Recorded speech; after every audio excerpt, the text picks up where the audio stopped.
ದಿಢೀರ್ ಕುಸಿದ ಮನೆ, ಸಂಬಂಧಪಟ್ಟವರು ನೆರವಾಗಲು ಮನವಿ. ಸುಮಾರು 30 ವರ್ಷಗಳ ಹಿಂದೆ ಲ್ಯಾಂಡ್ ಆರ್ಮಿ ನಿಗಮದಿಂದಾಗಿ ನಿರ್ಮಿಸಿದ ವಾಸದ ಮನೆಯು ದಿಢೀರ್ ಕುಸಿದು ಬಿದ್ದ ಘಟನೆ ತಾಲೂಕಿನ ಪಡುಕೋಟೆ ಗ್ರಾಮದಲ್ಲಿ ನಡೆದಿದೆ.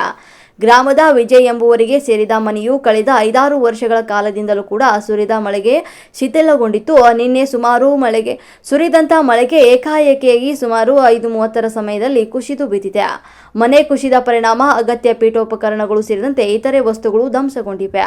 ವಿಜಯ್ ಮತ್ತು ದಂಪತಿಗಳು ದಿನಗೂಲಿ ಕೆಲಸಕ್ಕೆ ಹೋಗಿರುವಾಗ ಈ ಅವಘಡ ಸಂಭವಿಸಿದ್ದು, ಅದರಿಂದಾಗಿ ಅದೃಷ್ಟವಶಾತ್ ಯಾವುದೇ ಪ್ರಾಣಹಾನಿ ಸಂಭವಿಸಿಲ್ಲ. ಕಡು ಬಡವರಾಗಿರುವ ದಂಪತಿಗಳು ದಿಢೀರ್ ಘಟನೆ ಸಂಭವಿಸುವುದರಿಂದ ವಾಸಿಸಲು ಮನೆಯಿಲ್ಲದೆ ಪರದಾಡುವಂತಹ ಸ್ಥಿತಿಯಾಗಿದ್ದು, ಸಂಬಂಧಪಟ್ಟ ಅಧಿಕಾರಿಗಳು ಮನೆ ನಿರ್ಮಿಸಿಕೊಡುವಂತೆ ವಿಜಯ್ ಮತ್ತು ಅವರ ಮನವಿಯನ್ನ ಮಾಡಿದ್ದಾರೆ.